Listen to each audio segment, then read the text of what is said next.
سابق وفاقی وزیر اور رہنما تحریک انصاف فواد چودھری کا کہنا ہے کہ اسمبلی توڑنے میں 3 دن کی تاخیر ہو سکتی ہے۔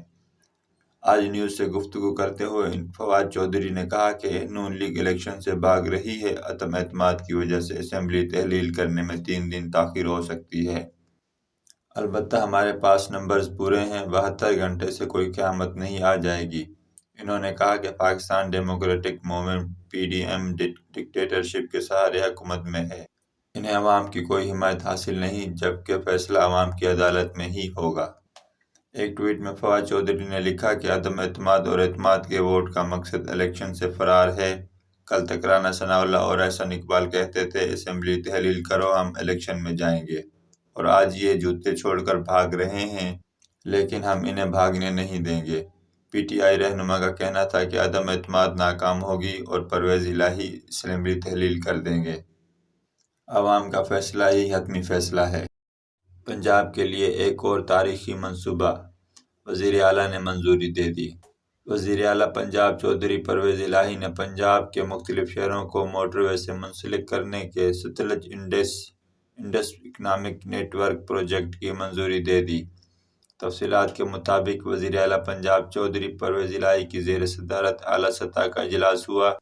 اجلاس میں پنجاب کی تعمیر و ترقی کے لیے تاریخی منصوبے کا اعلان کر دیا گیا۔ وزیر اعلیٰ نے پنجاب کے مختلف شہروں کو موٹر وے سے منسلک کرنے کی منظوری دے دی۔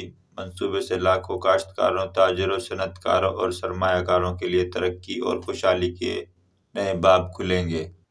اجلاس میں 7 اضلاع کے لیے Sutlej Indus economic network project کی منظوری دے دی گئی۔ وزیر اعلیٰ کا کہنا تھا کہ 160 ارب روپے کی لاگت سے مذکورہ منصوبہ مکمل کیا جائے گا۔ پہلے مرحلے میں قصور بائی پاس تا Lahore ring road G17 corridor مکمل ہوگا۔ کوریڈور پر 15 ارب روپے لاگت آئے گی۔ بھارت کی بارڈر روڈز آرگنائزیشن کے ایک انجینئر نے 18 دسمبر کو کہا ہے کہ شمالی مشرقی ریاست اروناچل پردیش میں سیلا پاس سرنگ کی تعمیر زور شور سے جاری ہے۔ اپنی تکمیل کے بعد اس سرنگ کے ذریعے توانگ ضلع تک ہر موسم میں رابطہ قائم رکھا جا سکے گا۔ اس ضلع کی سرحد چین سے ملتی ہے اور چین کے درمیان جھڑپ ہوئی ہے۔ اس راستے کی لمبائی، جسے سیلا پاس کہا جاتا ہے، کہ 12.04 کلومیٹر ہے، جس میں 2 نیلی سرنگیں ہیں جو بالترتیب 1790 اور 475 میٹر طویل ہیں۔ سرنگ کا تعمیراتی کام جاری ہے۔ یہ سرنگ آسام کے شمال مشرقی ضلع تیز پور سے اروناچل پردیش کے ضلع توانگ تک ہر موسم میں رابطہ فراہم کرے گی، جہاں 9 دسمبر کو جون 2020 میں بھارتی اور چینی فوجیوں کے درمیان تصادم کے بعد پہلی جھڑپ ہوئی ہے۔ 2 سال قبل کی جھڑپ میں 20 بھارتی اور 4 چینی فوجی ہلاک ہو گئے تھے اور دونوں ملکوں نے سرحد پر امن قائم رکھنے کے لیے مذاکرات کیے تھے اور کچھ حصوں سے فوجیں پیچھے ہٹا لی تھی۔ دونوں ملک اس علاقے کے کئی حصوں پر اپنی ملکیت کا دعویٰ کرتے ہیں۔ ایران کی وزارت خارجہ نے اتوار کو یہ کہتے ہوئے تہران اور ماسکو کے درمیان بڑھتی ہوئی فوجی شراکت داری پر امریکی خدشات مسترد کر دیے کہ وہ روس کے ساتھ تعلقات کو بڑھانے کے لیے کسی سے اجازت نہیں لے گا۔ مغربی ممالک نے ایران پر الزام لگایا ہے کہ وہ روس کو بم برسانے والے ڈرون فراہم کرتا ہے، جنہیں مبینہ طور پر روس یوکرین پر حملوں میں استعمال کر رہا ہے۔ مغربی ممالک نے اس الزام کی بنیاد پر تہران پر پابندیاں عائد کر دی ہیں۔ ایران ان الزامات کو مسترد کرتے ہوئے کہہ چکا ہے کہ اس نے یہ ڈرون روس کو یوکرین کی جنگ سے پہلے دیے تھے۔ امریکی CIA کے سربراہ ولیم برنز نے حال ہی میں PBS ٹیلی ویژن کو بتایا تھا کہ ایران اور روس کے درمیان فوجی تعاون مشرقی وسطی میں امریکی اتحادیوں کے لیے حقیقی خطرات کا باعث بن رہا ہے۔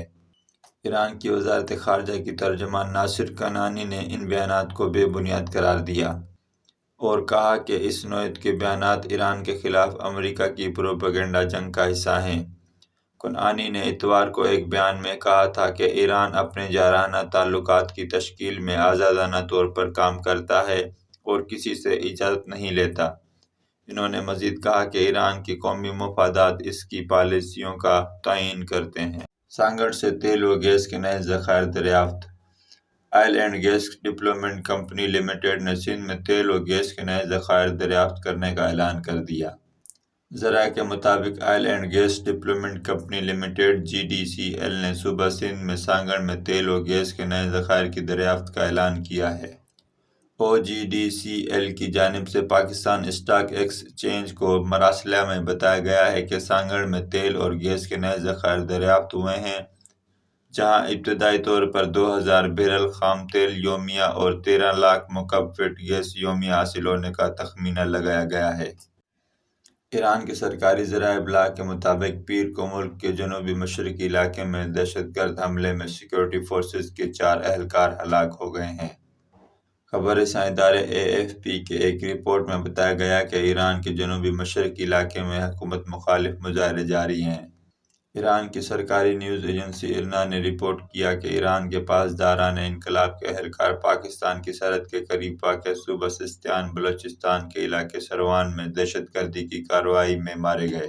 سروان ایران کا غریب ترین علاقہ ہے جہاں بلوچی اقلیت آباد ہے، جو اکثریت شیعہ آبادی والے ایران میں سنی عقیدے سے تعلق رکھنے والی آبادی ہے۔ IRNA کا کہنا ہے کہ علاقے میں سیکورٹی فورسز کی بڑی تعداد میں موجودگی نے گروپ کے ارکان کو پاکستان کی طرف فرار ہونے پر مجبور کیا۔ ایرانی سرکاری نیوز ایجنسی نے مزید تفصیلات فراہم نہیں کی۔ ماضی میں اس علاقے میں سیکورٹی فورسز کی منشیات کی سمگلروں، بلوچی اقلیت اور انتہا پسند گروہوں کے ساتھ جھڑپیں ہوتی رہی ہیں۔ قبل ازیں اس ماہ سیستان بلوچستان کے قصبے خاش کی مسجد میں ایک عالم دین کو مسجد سے اغوا کر کے قتل کر دیا گیا تھا۔ نومنتخب وزیر اعظم انور ابراہیم نے عہدے کا حلف اٹھا لیا۔ ملائیشیا کے نومنتخب وزیر اعظم انور ابراہیم نے پارلیمنٹ سے اعتماد کا ووٹ حاصل کر لیا اور اتحادی جماعتوں کی مدد سے نئی حکومت تشکیل دینے میں کامیاب ہو گئے۔ عالمی خبر رساں ادارے کے مطابق ملائیشیا کے نومنتخب وزیر اعظم انور ابراہیم نے پارلیمنٹ سے اعتماد کا ووٹ لینے کے بعد اپنے عہدے کا حلف اٹھا لیا اور اتحادی جماعتوں پر مشتمل نئی حکومت بھی تشکیل دے دی۔ ملائیشیا کے نومنتخب وزیر اعظم انور ابراہیم کی جماعت نے عام انتخابات 82 سیٹیں جیت کر اکثریت حاصل کی تھی، تاہم ان کے پاس حکومت بنانے کے لیے درکار نشستیں نہیں تھیں اور اس سے کمی کو انہوں نے اتحادی جماعتوں سے پورا کیا۔ دوسری جانب سابق وزیر اعظم محی الدین یاسین کی اپوزیشن اتحاد کے پاس 74 پارلیمانی نشستیں تھیں۔ اس قانونی سکم کو دور کرنے کے لیے انور ابراہیم کو حکومت بنانے سے قبل اعتماد کا ووٹ لینا لازم تھا۔